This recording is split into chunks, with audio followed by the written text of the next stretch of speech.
Bonjour à tous. Nous sommes le rêve d'un dormeur qui dort si profondément qu'il ne sait pas qu'il dort. Cette citation de Jean Cocteau nous invite à réfléchir sur la nature de la réalité et aussi de notre conscience. Imaginez un dormeur plongé dans un sommeil profond en train de rêver. Dans ses rêves, il crée des mondes, des scénarios et des personnages. Pourtant, il ne se rend pas compte qu'il dort et qu'il rêve. À l'instar de bien d'autres penseurs, poètes, cinéastes, romanciers, Jean Cocteau suggère que notre réalité pourrait être semblable à ce rêveur inconscient. Plus clairement, sommes-nous en ce moment même les créations d'une conscience supérieure rêvant notre existence dans une espèce de sommeil cosmique? Point d'interrogation. Lorsque l'on évoque cette hypothèse, les scientifiques matérialistes hurlent à l'hérésie. Ils adoptent en fait le même comportement que nos personnages de rêve. Lorsqu'on rêve lucide, nous leur disons que nous sommes dans un rêve. Et c'est seulement quand nous réalisons des prodiges qu'ils commencent à nous croire.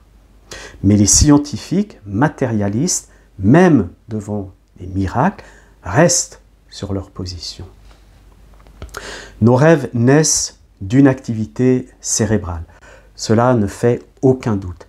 Mais que se passerait-il si cette activité cérébrale était le rêve d'une entité encore plus vaste? Et cela ouvre la porte à des questions sur la nature de la conscience et aussi de la réalité. Prenons un exemple, parmi d'autres. Mais moi, je vais vous parler de ce que je connais, on va dire plus ou moins. Dans l'évangile de Jean, on apprend qu'un homme dont on n'avait jamais entendu parler auparavant s'éveille soudain à l'âge de 30 ans après une immersion dans les eaux fraîches du Jourdain. Subitement, il prend conscience qu'il est dans le rêve de son Père, un Père qu'il nomme Dieu et qui serait dans les cieux. Eh bien, c'est comme nous, en situation de rêve lucide, où nous pourrions dire à nos personnages de rêve que notre Père ou notre Mère est notre esprit en train de rêver dans notre chambre à coucher, sur un bon matelas. Est-ce que cet homme appelé Jésus aurait fait un deal à ce moment-là, comme d'autres prophètes d'ailleurs? Est-ce qu'il serait devenu lucide au moment où il a trempé sa tête dans l'eau fraîche du Jourdain, pour être baptisé par Jean-Baptiste? Mais que s'est-il passé ensuite? Il y a une colonne de lumière qui est descendue sur lui, qui a réactivé des facultés qui étaient en sommeil, des facultés spirituelles. N'est-ce pas là la représentation d'un dilde? Franchement, moi je me pose la question, d'autant qu'après cette prise de lucidité, il est capable d'accomplir des prodiges. Avant cette prise de lucidité, il rabotait des planches avec son père terrestre, et lorsqu'il est devenu lucide, il s'est mis à transformer de l'eau en vin, à guérir des paralytiques, à chasser des démons, à ouvrir des yeux aux aveugles, à essayer de convaincre tous les êtres humains qu'ils sont des personnages de la création de son Père, sous-entendu du rêve de son Père. Nous, on fait pareil dans nos rêves lucides, n'ayons pas peur de le dire. En quelque sorte, on évangélise notre monde onirique en clamant haut et fort à tous les personnages de nos rêves qui veulent l'entendre, qu'ils sont dans un rêve, et donc qu'ils sont des entités d'un grand tout, à savoir notre propre esprit. Mais c'est ça la bonne nouvelle finalement pour eux. Vous pensez être séparés et autonomes, personnages de rêve, or vous faites partie d'un tout, en l'occurrence de mon esprit. Partant de là, dans nos rêves lucides, est-ce que nous ne ferions pas en petit ce que la conscience cosmique fait en grand, tant qu'elle existe, bien sûr? Nos rêves lucides ne seraient-ils pas un moyen d'appréhender et de comprendre le grand rêve dans lequel nous sommes? Point d'interrogation. Dans notre quotidien, nous percevons notre réalité tangible et immuable.